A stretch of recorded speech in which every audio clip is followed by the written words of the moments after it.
After a deadly crash, which police say involved heroin, detectives are now trying to sort out who was driving and who may have been using drugs. Local 12 News has been looking into the past of the man who died on I-275, Michael Gilliam.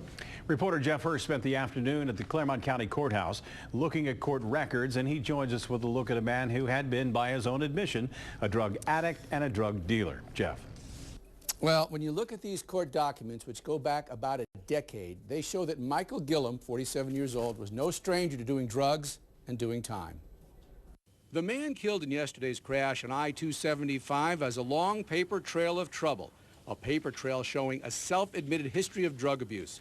In fact, in a letter that Michael Gilliam wrote to a judge in one of his cases, Gilliam spoke of fighting this battle of addiction for years. In 2008, Gilliam was named in a multiple-count indictment which included involuntary manslaughter and a series of drug charges. Court documents indicate that another man, Josh Jones, overdosed and died at Gilliam's Claremont County house in 2007. Police believe Gilliam sold drugs which were responsible for Jones's death. In a plea bargain, the voluntary manslaughter charges were dropped.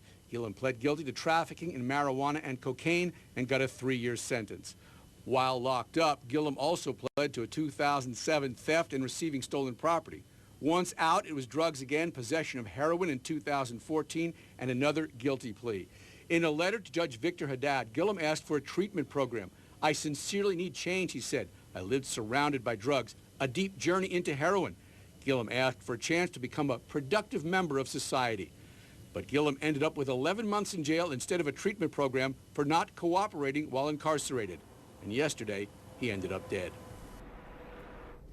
Now, the letter that Gilliam wrote to the judge, it's very articulate, it's very sad. In discussing his battle with drugs, Gilliam says, "I reached an inviting hand out to early death, almost praying for my misery to end." Was he sincere in wanting rehab? Was it just a jailhouse conversion, or was the grip of drugs too strong? We will never know. Back to you.